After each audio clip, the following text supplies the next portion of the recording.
di awal. Bukan penelitian hasilnya, metodenya, bukan. Pendahuluan itu di awal, maka pasti dibaca di depan. Ya. Nah, sebelum membaca pendahuluan kan tujuan dulu ya. Judulnya dulu dibaca. Oh, judulnya ini. Pendahuluan atau dalam bahasa Inggrisnya introduction. Kalau bahasa Jawa yang untuk komedi itu otok-otok. Otok-otok tuh halu-halu. Halu-halu. Jadi sama seperti ketika Anda menulis suatu, kalau Anda ikut kegiatan dalam kelompok begitu ya, Anda di grup WhatsApp misalnya. Langsung hanya menulis. Yuk kita mendengarkan. Sudah begitu aja. Bingung kan? Atau kita hanya menulis ada yang apa namanya? Tiba-tiba nggak pakai subjek. Ada yang celaka. Itu akan menimbulkan pertanyaan bukan? Iya. Apa? Siapa? Mengapa? Bagaimana? Pokoknya banyak semua kata pertanyaan, kata tanya disampaikan dalam grup itu. Apa sih ini? Setidaknya begitu sih kalau model anak sekarang ya, atau zaman sekarang. Apa sih ini menulis apa? Nah, sehingga pendahuluan itu menjadi diperlukan supaya orang pengen tahu membaca berikutnya. Sehingga pendahuluan itu kita kalau bisa kita tuliskan sebagai gambaran yang besar, artinya kalau kita mau melihat melihat yang kecil, melihat isi rumah, kita biasanya kan melihat dari luarnya dulu, rumahnya. Kita harus lihat rumahnya dulu, bukan mau melihat kamarnya dulu ya. Gambaran besar ya bagi pembaca tentang keseluruhan bahasan yang akan disajikan dalam karya tulis itu. Dalam itu artinya di dalamnya gitu ya. Nah, itu pendahuluan.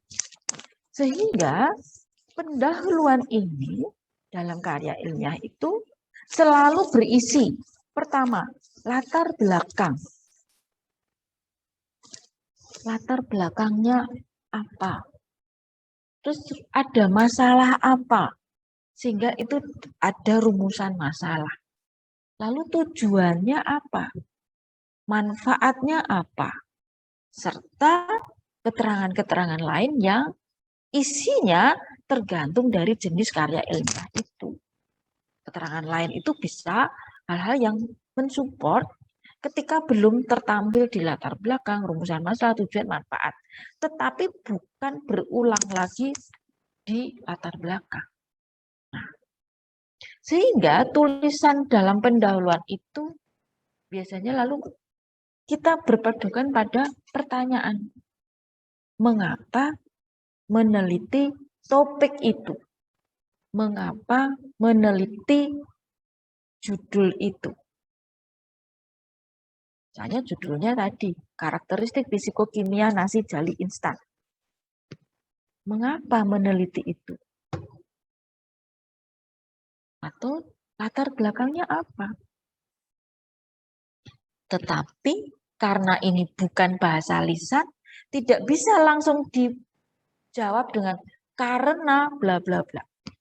Kalau lisan, kita pun sepertinya kalau latar belakang tidak bisa dijawab dengan karena. Misalnya Anda dalam forum ilmiah. Apa latar belakang Anda datang ke sini? Bukan dijawab karena. Tidak. Tetapi apa? Apanya dulu? Subjeknya dulu apa? Yang menarik Anda datang ke acara itu. Nah, berarti latar belakang ini, yang pertama kali dalam paragraf ini, apa? Subjeknya dulu. Itu, ya. Nah, sekarang kalau mau lebih ringkas, ini. Atau juga pendahuluan itu sebenarnya menjelaskan isunya. Nah, tadi apa tadi? concern yang dapat menjadi menjadi apa namanya? Yang dapat menuntun peneliti dan juga pembaca. Jadi concernnya. Jadi misalnya tadi karakteristik fisikokimia nasi instan jali atau nasi jali instan.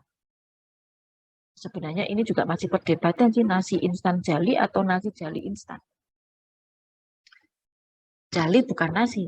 Kalau nasi kan pasti sebenarnya beras. Nah ini sebenarnya kemarin, tulisan kemarin itu kalau dibaca orang masih membingungkan.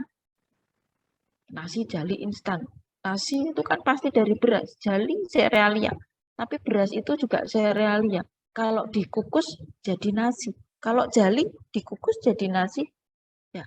Lalu instan. Instan itu apa? Instan itu adalah kondisi dari si nasi itu. Nah, kalau beras kan tidak ada nasi beras. Karena sudah biasa.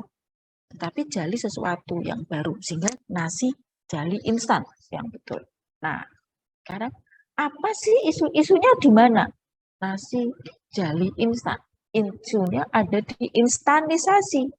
Instan tadi menjadi isu. Instan dikemukakan. Apa itu instan? Sampai mengapa pilih jali? Nah, itu dalam sebuah pendahuluan. Nah, karena pendahuluan ini merupakan bagian awal dalam proposal atau penelitian, maka perlu perhatian khusus dalam proses penulisannya. Jadi, kita tidak bisa loh ya meneliti dulu, metode dulu di lab, baru membuat pendahuluan. Nggak bisa.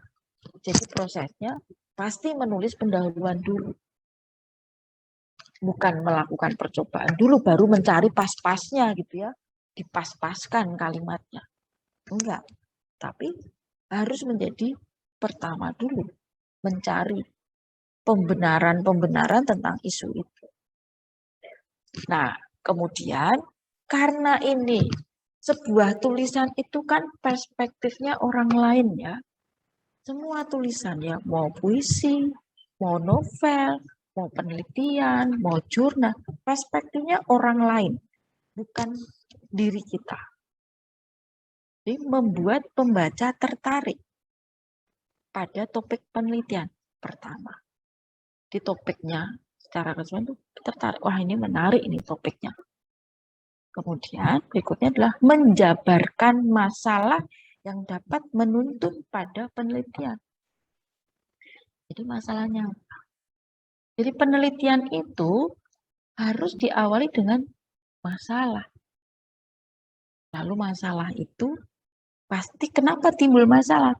Ada latar belakangnya. Ya. Lalu dijabarkan masalahnya. Nah, penelitian itu adalah salah satu sebuah solusi. Maaf, ini bicaranya juga tidak EYD. Sebuah solusi bagi masalah. Sehingga dalam pendahuluan itu dikemukakan metode solusinya. Solusinya ini instan, dibuat instan. Misalnya ada masalah apa? Jali itu sangat keras. Maka perlu instan supaya orang tertarik. Artinya tertarik makan. Kok harus tertarik makan? Karena jali itu tidak terkenal atau belum terkenal. Kita mengenalkan jali sekaligus menjadi instan. Ada latar belakang yang membuat instan. Waktu yang terbatas, kehidupan yang modern, dan sebagainya. Lalu meletakkan penelitian dalam konteks literatur yang lebih luas dan menjangkau audiens tertentu. Artinya apa ini? Konteks literatur yang lebih luas. Jadi harus menggunakan literatur, bukan asumsi. Ya, bukan asumsi. Jadi pendahuluan itu tidak boleh asumsi. Harus ada faktanya. Harus ada datanya. Contoh kalimat asumsi itu apa? Contohnya begini.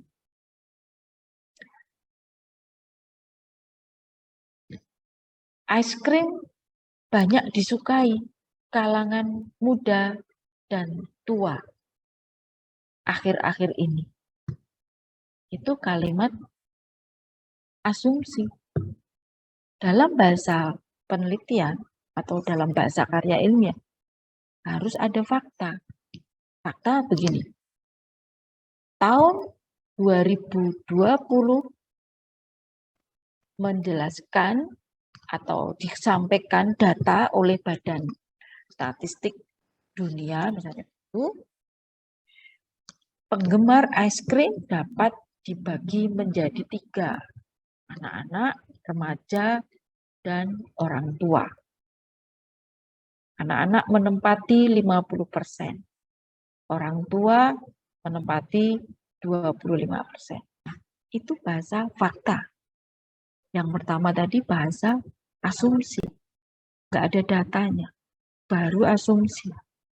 Ya. Jadi pendahuluan itu harus asumsi, bukan asumsi kita. Karena harus ada literatur yang lebih luas, artinya kalau kita ada di teknologi pangan, bukan berarti konteks literaturnya harus teknologi pangan. Bukan. Tapi kita bisa melihat yang lebih tinggi dari itu semua yang lebih luas. Dan menjangkau audiens tertentu. Apa sih artinya audiens?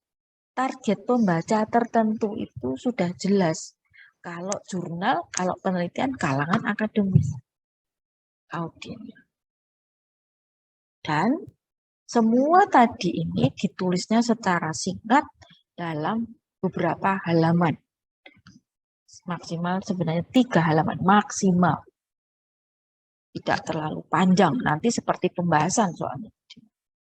Ya, jadi orang mungkin belum penelitian kok sudah ditulis segala macam. Jadi cukup ringkas, tetapi bisa membawa pembaca untuk tahu tentang penelitian yang dilakukan, tentang hasil yang dihasilkan. Nah, pengertian pendahuluan dalam penulisan ilmiah ini. Tadi sudah ya, tidak usah perlu, tetapi harus tetap perspektifnya adalah orang lain. Nah, sekarang kenapa harus ada pendahuluan? Tujuannya ditulis adalah supaya tadi orang bisa mengetahui gambaran globalnya, tetapi juga sekaligus membangun kerangka penelitian. Sehingga pembaca itu sudah dapat langsung bisa memahami bagaimana penelitian itu berhubungan dengan penelitian-penelitian yang lain. Inilah yang disebut state of the art.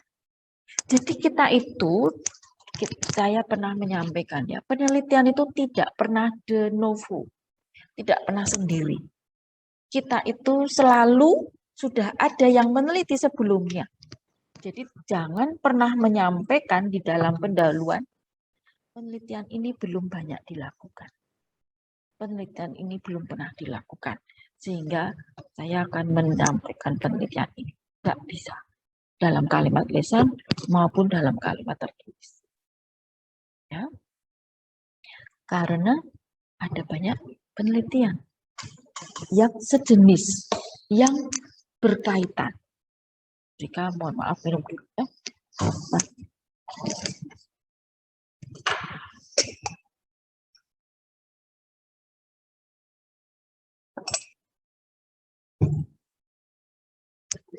Seperti tadi misalnya, akan meneliti es krim yang terbuat dari jeli misalnya. Tadi kalimat paragraf pertama tadi adalah tentang data statistik. Nah, itu siapa yang meneliti? Badan statistik itu lewat peneliti-penelitinya. Itu artinya apa? Ada penelitian yang lain. Lalu es krim terbuat dari susu dan krim dengan formulasi sekian-sekian. Nah, siapa yang mengetahui itu? Peneliti pendahulu kita. Nah, sehingga dalam pendahuluan itu harus dikemukakan seberapa sih penelitian ini di dunia sudah dilakukan. Nah, ini nanti Anda sebenarnya tentang penelitian itu, Anda akan ada di metode penelitian ya. Tapi ini dalam kerangka menulisnya. Jadi menulis pendahuluan tidak boleh tanpa data literatur, tanpa fakta, dan kemukakan sitasi. Sitasi yang menunjukkan dia telah meneliti lebih dahulu. Nah, kalau mau dibagi secara terstruktur, artinya dipisah-pisahkan betul, maka pendahuluan itu terdiri dari latar belakang masalah, yaitu informasi yang melatar belakangi timbulnya masalah yang diteliti. Gitu ya. Nah, seperti tadi, mengapa meneliti es krim? Karena banyak disukai oleh tua dan muda. Tetapi dengan bahasa yang berbeda. Karena tadi kan bahasa lisan.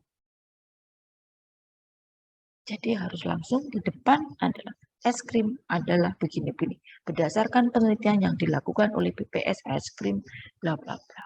Sampai masuk ke es krimnya itu sendiri. Sampai ke masuk yang akan diteliti itu sendiri. Nah, lalu rumusan masalah. Lah, pernyataan tersurat tentang hal-hal yang akan dicari jawabannya dengan adanya penelitian tersebut. Nah, dapat juga dirumuskan, tapi biasanya ini akan membantu dengan suatu kata tanya.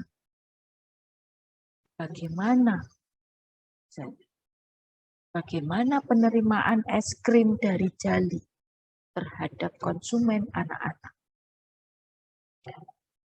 Bagaimana formulasi es krim Jali yang optimal? Nah, itu adalah rumusan masalah. Lalu tujuannya apa untuk meneliti es krim tadi? Mengetahui tingkat kesukaan es krim misalnya di kalangan anak-anak dan remaja serta orang tua. Mengetahui formulasi optimal es krim yang terbuat dari Jali. Nah, ini bahasa tujuannya. Tujuan itu ya isinya mengungkapkan yang akan dicapai. Boleh tujuan penelitian ini adalah titik 2. 1 apa? 2 apa? Nah, tapi kalau itu dalam sebuah paragraf kan juga boleh pakai bullet number ya 1, 2. Tetapi tetap harus menggunakan huruf kecil karena itu sebenarnya konteksnya dalam satu kalimat. Koma, jangan lupa. 1, 2, titik, koma. Langsung kata kerja. Kan atasnya sudah subjeknya. Penelitian ini bertujuan apa? Langsung kata kerjanya. Ya, itu sederhana. Berikut ini adalah langkah-langkah yang Anda dapat lakukan dalam menyusun bab 1 atau pendahuluan. Pendahuluan itu selalu bab 1. Nah, sebenarnya pertama langkahnya gampang sekali. Mengenalkan topiknya itu seperti apa, lalu bisa memberikan pembaca itu tulisannya itu ada masalah apa yang sedang dihadapi. Difokuskan lebih dekat pada bagian pendahuluan yang kemudian mengarah pada pertanyaan yang spesifik. Itu pendahuluan. Lalu pertimbangkan dalam pendahuluan itu merujuk pada kata-kata kunci. Kalau tadi es krim Jali, ya es krim dan Jali itu sendiri. Itu kata-kata kunci yang harus selalu dimunculkan di situ. Es krim, bla bla bla, lalu Jali itu adalah apa? Lalu Jali bisa dibuat apa saja? Kenapa bisa dibuat dengan es krim? Apa saja bahan pendukungnya itu disampaikan dalam pendahuluan itu sehingga ketika membuat es krim itu berhasil. Lalu mendefinisikan istilah-istilah bagi orang yang tidak tahu. Misalnya jeli adalah, itu kan definisi. Nah, itu bisa disampaikan di latar belakang. Meskipun itu nanti bisa diulang di tinjauan pustaka. Tinjauan pustaka itu akan lebih panjang lebar cerita tentang jali. Tetapi di pendahuluan cukup memberikan informasi singkat. Jali adalah begini, sehingga jali memang bisa digunakan untuk es krim. Maksudnya kan hanya itu. Ya. Nah, lalu juga harus mengklarifikasi istilah-istilah atau konsep-konsep kunci yang ya, tadi jali es krim itu kesinambungannya apa sih? Kaitannya apa? Jali ke es krim. Es krim menggunakan jali. Tadinya es krim itu menggunakan susu misalnya. Keterkaitannya apa? Nah, sekarang kesenjangan antara harapan dan kenyataan itulah rumusan masalah. Jadi Anda mempunyai data kenyataannya seperti ini. Tetapi ada harapan, kalau dibuat begini bisa enggak ya? Misalnya rumusan masalah itu begini. Jadi Anda harus menemukan dulu kenyataannya. Misalnya tadi jali. Jali itu kenyataannya apa sih? Tidak dikenal. Jali kenyataannya apa? Hanya dibuat nasi di daerah Bedono sana. Jali hanya dibuat dikukus. Lalu Anda punya harapan mengembangkan jali. Salah satunya dengan es krim. Nah, jadi rumusan masalahnya, apakah jali dapat dibuat menjadi produk es krim? Itu bisa dituliskan sebagai rumusan masalah. Nah, bisa juga didukung oleh tabel antara kenyataan dan harapan. Nah, rumusan masalah ini paling gampang jika dibuat dengan rumusan kalimat tanya. Nah, sekarang ini sebenarnya sudah tadi Burika jelaskan ya. Latar belakang itu adalah menjawab pertanyaan yang paling gampang. Mengapa sih kita penting meneliti? Apa pentingnya meneliti? Apa pentingnya meneliti menulis topik tersebut? Jadi apa pentingnya meneliti dengan topik tersebut? Atau topik yang Anda pilih? Apakah masih adakah masalah yang perlu diselesaikan? Ada apa sih jali keras atau tidak pernah terkenal? Lalu kita mau menyelesaikan. Nah, penelitian itu latar belakang ini, maksudnya latar belakang dari sebuah penelitian itu sebenarnya adalah ingin menyelesaikan masalah. Sehingga kita itu diminta menyelesaikan masalah dengan cara apa? Dengan cara meneliti ini. Nah, di situ latar belakang ini juga diberikan sebuah harapan bagaimana menyelesaikan masalah itu. Nah, ketika sudah ketemu bagaimana cara menyelesaikannya, maka itu yang harus menjadi dasar tujuan penelitian. Berdasarkan masalah di atas, maka tujuan penelitian ini adalah, itu menjadi kalimat yang menyambung, yang logikanya bisa runtut seperti itu. Ya. Berdasarkan latar belakang di atas, maka tujuan penelitian. Berdasarkan latar belakang, masalah yang timbul adalah begitu ya. Nah, tujuan itu langsung adalah berupa kalimat pernyataan, ingin mengetahui, ingin mendapatkan informasi, ingin memformulasi dan seterusnya ya. Jadi tujuan itu langsung menggunakan kata kerja. Sekarang manfaat penelitian. Manfaat penelitian itu ada yang dituliskan, ada yang tidak. Tetapi lebih baik kalau bisa menuliskan. Artinya setelah meneliti itu, apa sih implementasinya? Misalnya lalu pertanyaan, kenapa sih mesti meneliti es krim dari jali? Kan susah-susah. Sudah banyak es krim. Manfaatnya. Manfaat bukan tujuan loh ya. Manfaat itu kalau sudah tercapai, manfaatnya apa bagi masyarakat? Nah, manfaat ini adalah implementasi dari penelitian kita itu untuk masyarakat luas. Untuk hal yang lebih luas. Apakah harus masyarakat? Tidak. Dalam perkembangan ilmu. Hanya untuk perkembangan ilmu itu sendiri. Untuk pengembangan produk es krim. Dan seterusnya. Ya. Jadi bisa. Jadi perkembangan ilmu pengetahuan itu bisa melangsung tentang metode, penemuan bahan yang lebih murah, penemuan bahan yang lebih mudah, lebih efisien, dan seterusnya. Nah, ini apa ya? Ini adalah piramida.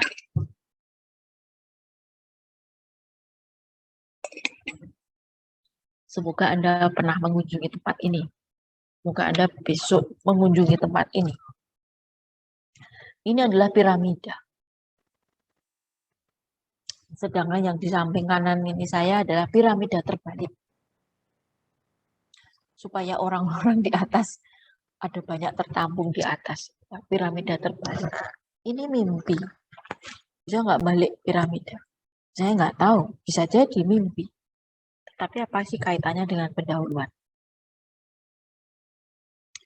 Kalau piramida yang normal, ini di ujung ini, informasinya kan sempit, kecil. Ini yang berdiri di sini tidak sebanyak yang berdiri di kanan saya ini. Ini orang ya, gambar kecil-kecil ini. Tidak sebanyak ini kan. Nah, artinya dalam pendahuluan itu harusnya mendapatkan sebuah informasi yang lebih luas dulu. Baru menukik ke arah tujuan penelitian. Jadi nulisnya begini. Masalah umum dulu, kemudian masalah khusus, menukik pada inti.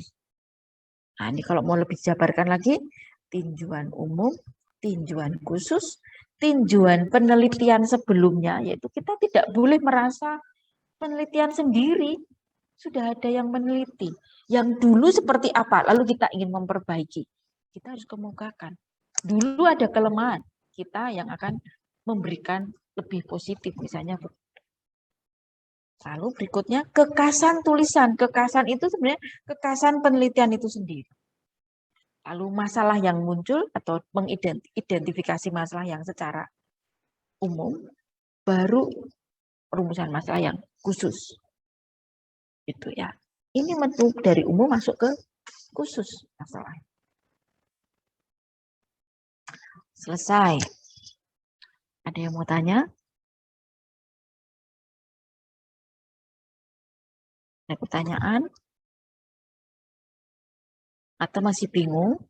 Nah, ini kalau bingung itu perlu praktek.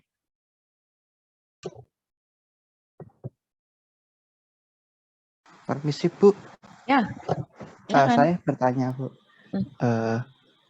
Apakah Ibu bisa memberikan contoh dari rumusan masalah ya, Bu? Karena tadi saya kurang paham, Bu, di bagian rumusan masalah. Oke, baik. Terima kasih. Nah, oke, terima kasih pertanyaannya. Rumusan masalah itu adalah isinya atau apa ya, muncul setelah kita itu melihat kenyataan dan ingin berpengharapan. Istilahnya itu. Tetapi bukan berarti lalu menulis kenyataannya begini-begini. Kenyataan begini-begini itu ditulisnya di latar belakang. Lalu harapan itu ingin apa? Tapi harapan itu dituliskan di tujuan. Nah, rumusan masalahnya jadi apa? Bagaimana cara merumuskan masalah? Nah, ini ada tulisannya bisa didukung dengan tabel. Didukung dengan tabel itu bukan berarti tabelnya bisa dimasukkan ke dalam rumusan masalah, tidak. Tabel ini menjadi pedoman kita untuk menuliskan.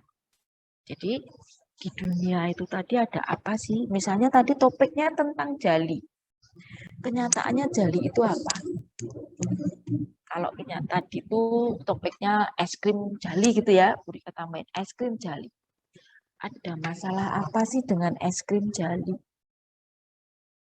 Kenyataannya apa? Jali itu belum pernah dibuat es krim. Kenyataannya tidak ada es krim jali di Indonesia. Tapi kenyataannya jali banyak ditemui di Indonesia. Kenyataannya jali itu tanaman asli Indonesia. Kenyataannya es krim disukai banyak masyarakat. Kenyataannya es krim itu saja datanya. Es krim vanila, es krim stroberi, es krim coklat, es krim durian. Itu kenyataannya. Kenyataan yang didukung oleh data. Kita berarti memang mencari data dulu. Lalu ada harapan. Bagaimana ya kalau es krim, bagaimana ya kalau jali itu dibuat es krim? Nah, berarti masalahnya, rumusan masalahnya bisa kita tuliskan. Bagaimana formulasi es krim menggunakan jali? Bagaimana kondisi optimal es krim jali? bagaimana karakteristik es krim jali. Nah itu rumusan masalah. Paham? Lalu tadi nanti Halo, Bu. mengenai Paham, Bu. isinya itu nanti Anda akan diperdalam di mata kuliah metodologi penelitian. Di sini Bu Rika menuntunnya hanya untuk menuliskan dalam bahasa Indonesia. Ya, artinya latar belakang itu isinya itu dalam bahasa Indonesia. Pelajaran bahasa Indonesia itu menuliskan dengan benar dalam bahasa Indonesia.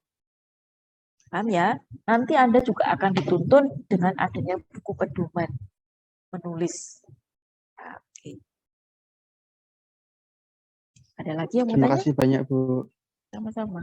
Ada yang mau tanya lagi? Jangan lupa selalu menggunakan kalimat formal dan harus menyampaikan fakta, bukan asumsi. Sudah bisa membedakan ya, asumsi dan fakta itu berbeda. Bu, Ya. Bu, ya, jadi saya ingin bertanya mengenai rumusan masalah juga. Itu kan berarti berupa kalimat tanya. Berarti kalau misalnya rumusan masalahnya itu ada di tengah-tengah paragraf itu, berarti memang boleh ada kalimat tanya di tengah itu ya, Bu? Ya, kalimat tanya tidak langsung kalau dalam paragraf. Tetapi ada sistematika penulisan yang ada subbabnya sendiri. Kalau di dalam, jadi gini, setiap pedoman penulisan, setiap institusi itu bisa berbeda-beda. Rumusan masalah, terima kasih Bayu pertanyaannya, ini jadi Bu Rika bisa menambahkan. Rumusan masalah memang bisa dituliskan dalam satu kesatuan, judul subbabnya itu introduction atau pendahuluan. Tetapi ada yang menjadi subbab sendiri. Kalau menjadi subbab sendiri, kita bisa langsung eksplisit menggunakan kalimat tanya dan ada tanda tanyanya. Tetapi kalau itu implisit di dalam sebuah narasi pendahuluan, maka itu kata tanyanya, kalimat tanyanya tidak bertanya langsung. Tidak perlu ada tanda tanya. Tadi ada kalimat tanya yang tidak langsung terjawab. Maksudnya kata tanya tapi bukan, kata tanya tidak dilakukan dengan tanda tanya. Jadi tidak langsung, kata tanya langsung. Jadi kata tanya tidak berjawab. Paham ya, Bayu? Jadi kita kata kalimat tanya yang tidak terjawab langsung. Kalimatnya sama susunannya menggunakan kata tanya, tetapi tidak perlu ada pertanyaan, ada tanda tanya. Kalau ada tanda tanya itu seperti bertanya langsung, tapi implisit. Nah, jadi misalnya begini,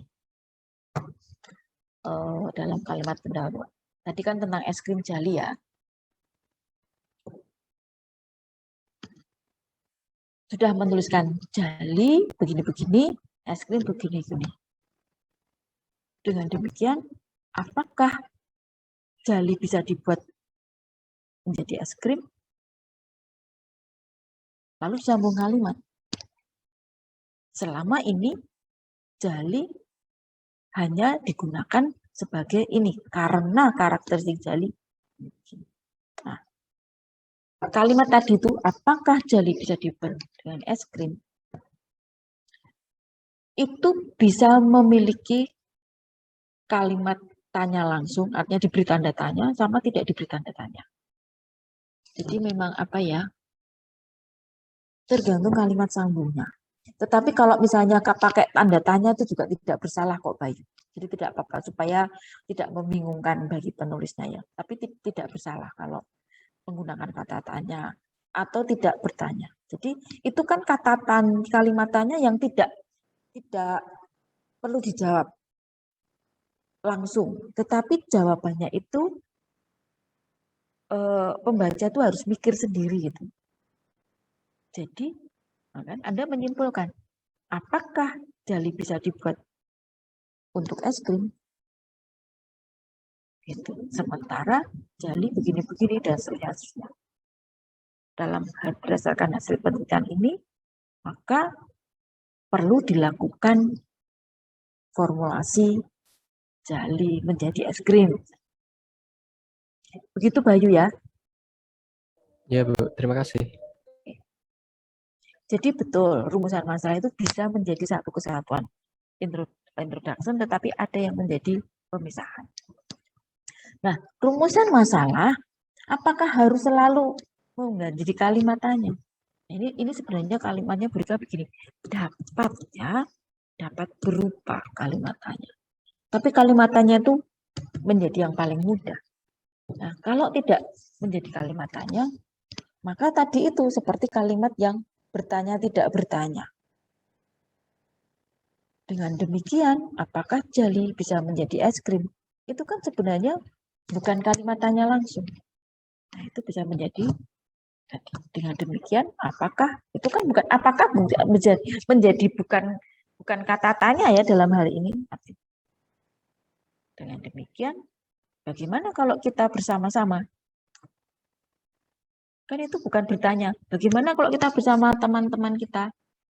Beda ya dengan kalimat, karena ada di depan kalimatnya itu ada yang digunakan untuk menarik kesimpulan. Jadi bagaimana? Apakah kita bisa bersama-sama? Nah itu kalau itu pakai tanda tanya karena ada nada tanya. Nah, agak sulit ya kalau kita semakin lebih memperdalam, semakin sulit. Tapi Anda masih S1, Anda kalau punya bakat menulis bisa dikembangkan cara-cara mengubah bahasa. Jadi apa sih kuncinya kita itu bisa menuliskan dengan kalimat yang lebih banyak kosakatanya? Satu-satunya adalah banyak membaca. Banyak membaca, membuat kita banyak kosakata. Susah, tidak usah mikir. Pikir apa ya, kalimat apa? Nah ini. Ya. Nah, Bu Rika biasanya kalau bingung, kalau misalkan menulis pendahuluan, ngomong tapi Bu Rika rekam. Ngomong apa saja. Ditulis habis itu omongannya. Baru ditata kalimatnya sesuai dengan ini. Sama runtutannya. Ya, oke. Gitu ya. Nah, sekarang latihan menulis pendahuluan saja, tetapi tidak sampai ke rumusan masalah. Jadi Bu Rika ingin Anda menulis sampai di sini saja.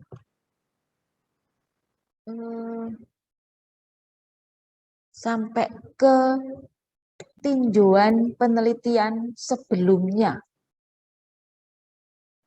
Jadi belum sampai ke rumusan masalah.